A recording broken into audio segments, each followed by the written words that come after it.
দেশের বিভিন্ন স্থানে সরকারি বেসরকারি স্থাপনা, প্রশাসনিক ভবন, থানা ও সরকার দলীয় নেতাকর্মীদের বাড়িতে হামলার ঘটনা ঘটেছে। কয়েক জায়গায় লুটপাটের পাশাপাশি অগ্নিসংযোগও করা হয়েছে। শেরপুর ও সাতক্ষীরায় কারাগারে হামলা চালিয়ে ছিনিয়ে নেওয়া হয়েছে প্রায় ১২০০ বন্দীকে। সরকার প্রধানের পদত্যাগের খবরের পরপরই বিভিন্ন স্থানে হামলা ভাঙচুর চালায় বিক্ষুব্ধ জনতা। আগুন দেয়া হয় সরকারি বেসরকারি স্থাপনা, থানা ও বাড়িঘরে।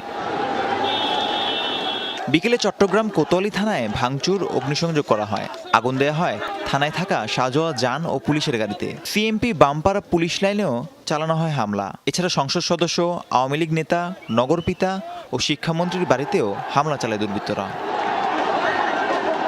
কুমিল্লায় সংসদ সদস্য আখম বাহাউদ্দিন ও এলজিইডি মন্ত্রী তাজুল ইসলামের বাড়িতে তাণ্ডব চালায় বিক্ষুব্ধরা। ভাঙচুরের পাশাপাশি আগুন দেওয়া হয় গাড়িতে। এছাড়া ১৪ গ্রাম ও দেবিদ্বার থানায় অগ্নিসংযোগ করে হামলাকারীরা। সিলেটে হামলা চলে নগরপিতার বাসায়। ভাঙচুরের পর আগুন দেওয়া হয় সেখানে। এছাড়া প্রবাসী কল্যাণ প্রতিমন্ত্রীর বাড়িতেও ভাঙচুর করে দুর্বৃত্তরা। ব্রাহ্মণবাড়িয়ায় সদর থানায় ভাঙচুর, অগ্নিসংযোগ করা হয়েছে। কসবায় আইনমন্ত্রী আনিসুল হকের বাড়িতেও চলে দুর্বৃত্তদের তাণ্ডব। জেলা পরিষদ ভবনেও চালানো হয় হামলা। আখাউড়ায় আওয়ামী লীগের নেতাকর্মী, উপজেলা ভবন ও রেলওয়ে জংশনে ভাঙচুর করে বিক্ষুব্ধ জনতা। রাজবাড়ীতে সংসদ সদস্য, স্থানীয় আওয়ামী লীগ নেতা ও সরকারি বিভিন্ন প্রশাসনিক ভবনে হামলা চালায় দুর্বৃত্তরা। ভাঙচুর, লুটপাটের পাশাপাশি অগ্নিসংযোগ করা হয়। লালমনিরহাটেও বিক্ষুব্ধ জনতা হামলা চালিয়েছে সরকার দলীয় নেতাকর্মীদের বাড়িতে। অগ্নিসংযোগ করা হয়েছে কয়েক জায়গায়। ঝিনাইদহে সদর উপজেলা আওয়ামী লীগের সাধারণ সম্পাদক শহীদুল ইসলাম হিরণের বাড়িতে দুর্বৃত্তরা অগ্নিসংযোগ করে। অবরুদ্ধ হিরণ দগ্ধ হয়ে প্রাণ হারান। এ সময় তার গাড়ি চালককেও কুপিয়ে হত্যা করে দুর্বৃত্তরা। শেরপুরে জেলা কারাগারে হামলা চালিয়ে ৫২৭ আসামিকে বের করে নিয়েছে দুর্বৃত্তরা। এ সময় কারাগারেও অগ্নিসংযোগ করে তারা। এছাড়া সদর থানাতেও হামলা চালানো হয়েছে। একই অবস্থা সাতক্ষীরায়। জেলা কারাগারে হামলা ও ভাঙচুর চালিয়ে বের করে নেওয়া হয় ৫৮৮ বন্দীকে। এ সময় কারাগারের প্রধান ফটক ও দেয়াল ভেঙে ফেলে দুর্বৃত্তরা। জয়পুরহাটে সদর থানা ঘেরাও করে হামলা চালিয়েছে বিক্ষুব্ধ জনতা। থানার ভেতরে ঢুকে লুটপাট চালায় তারা। নারায়ণগঞ্জে পুলিশ লাইনে হামলা চালিয়েছে দুর্বৃত্তরা। এ সময় লুট করে নেওয়া হয় ভেতরে থাকা রেশনের চাল, ডাল সহ কয়েকটি মোটরসাইকেল। এছাড়া সংসদ সদস্য সেলিম ওসমান ও শামীম ওসমানের বাড়িতেও ভাঙচুর চালানো হয়।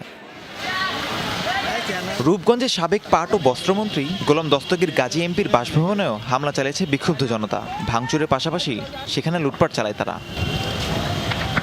ঢাকার ধামরাই থানায় হামলা চালিয়ে ভেতরে থাকা গাড়িতে আগুন দেওয়া হয়। ভাঙচুর করা হয় থানায়। এছাড়া আশুলিয়া থানাতেও হামলা ও অগ্নিসংযোগ করেছে দুর্বৃত্তরা। নড়াইলে সংসদ সদস্য মাশরাফি বিন মর্তুজার বাড়িতে ভাঙচুর ও লুটপাট চালানো হয়েছে। এ সময় আওয়ামী লীগের বেশ কয়েকজন নেতাকর্মীর বাড়িতেও অগ্নিসংযোগ করা হয়। মেহেরপুরে সংসদ সদস্য ও জনপ্রশাসন মন্ত্রীর বাড়িতে ভাঙচুর করা হয়েছে। এছাড়া জেলা জজ কোর্টের পাবলিক প্রসিকিউটরের বাড়িসহ বেশ কিছু স্থাপনায় ভাঙচুর করেছে দুর্বৃত্তরা। নাটোরের সংসদ সদস্য শফিকুল ইসলাম শিমুল, তথ্য ও যোগাযোগ প্রতিমন্ত্রী জুনাদ আহমেদ পলকের বাড়িতে অগ্নিসংযোগ করেছে বিক্ষুব্ধ জনতা। বরগুনায় সংসদ সদস্য সুলতানা নাদিরা ও সাবেক সংসদ সদস্য ধীরেন্দ্র দেবনাথ শম্ভুর বাসভবনে হামলা চালানো হয়েছে। মাদারীপুরের সংসদ সদস্য শাহজাহান খান, কেন্দ্রীয় আওয়ামী লীগের যুগ্ম সাধারণ সম্পাদক আফম বাহাউদ্দিন নাসিমের বাসভবন এবং তাদের মালিকানাধীন কয়েকটি স্থাপনায় আগুন দিয়েছে বিক্ষুব্ধরা। ঝালকাঠিতে বীরনিবাসে হামলা ও ভাঙচুর চালানো হয়েছে। দুর্বৃত্তরা বীরনিবাসে প্রবেশ করে ভাঙচুর করে আসবাবপত্র। কুষ্টিয়ায় মডেল থানায় হামলা চালিয়ে অস্ত্র ও মোটরসাইকেল লুট করেছে দুর্বৃত্তরা। এরপর অগ্নিসংযোগ করা হয়। এছাড়া দুই সংসদ সদস্য, আওয়ামী লীগের যুগ্ম সাধারণ সম্পাদক মাহবুবুল আলম হানিফ ও কামরুল আরেফিনের বাসভবন এবং কার্যালয়ে ভাঙচুর, অগ্নিসংযোগ করেছে বিক্ষুব্ধ জনতা। চুয়াডাঙ্গায় সরকার দলীয় নেতাকর্মীদের ঘরবাড়িতে হামলা চালানো হয়েছে। লুট করা হয়েছে ব্যবসা প্রতিষ্ঠানেও। ফেনীতে সংসদ সদস্য নিজাম হাজারীর বাগানবাড়ি এবং পুরাতন বাসায় ভাঙচুর করেছে বিক্ষুব্ধ জনতা। এ সময় লুটপাট এবং অগ্নিসংযোগ করে তারা। এছাড়া আওয়ামী লীগের নেতাকর্মীদের বাড়িতেও হামলা চালানো হয়। পঞ্চগড়ে আহমদিয়া সম্প্রদায়ের উপর হামলা চালিয়ে বাড়িঘরে অগ্নিসংযোগ করেছে দুর্বৃত্তরা। এ সময় ধারালো অস্ত্র দিয়ে কুপিয়ে জখম করা হয় অন্তত ২৫ জনকে। পরে পুলিশ ও সেনাবাহিনী তাদের উদ্ধার করে হাসপাতালে ভর্তি করে। এছাড়া লক্ষ্মীপুর, বান্দরবন, বরগুনা, টাঙ্গাইল সহ বিভিন্ন স্থানে হামলা অগ্নিসংযোগের ঘটনা ঘটেছে। রাহিম সারোয়ার, যমুনা নিউজ।